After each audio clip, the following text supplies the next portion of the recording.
After getting cheated on over 4.5 years ago, I did the only thing that made sense at the time, which was book a solo trip halfway across the world without knowing a single person. I just did not know that this one decision would completely change the direction of my life.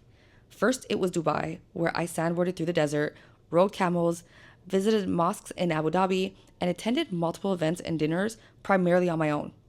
But it was when I was coming home I realized something had shifted.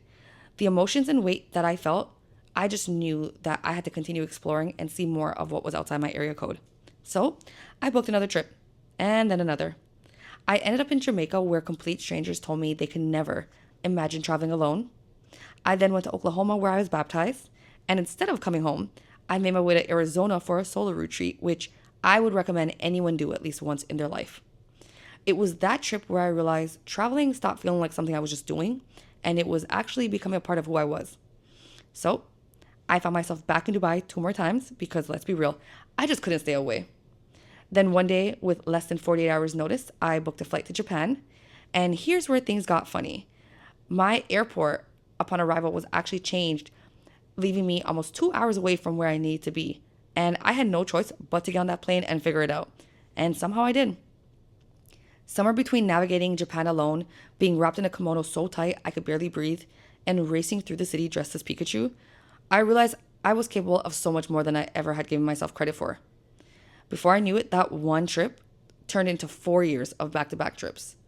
I ended up winning a trip to Barbados, and of course, went solo, made my way through Barcelona and Portugal, took trips to Miami, Chicago, Houston, Dallas, New York, and Doha, just to name a few, each one giving me something different.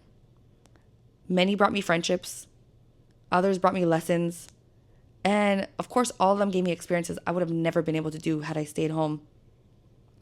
There were so many moments of gratitude, moments of loneliness, moments where I cried, and moments where I laughed so hard with complete strangers.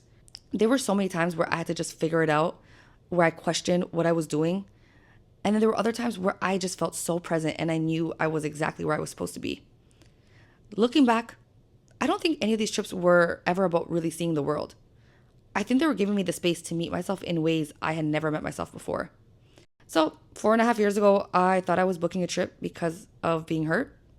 But looking back now, I think that going solo was simply just the beginning of a much bigger story. So, follow along because I have a feeling this journey is only getting started.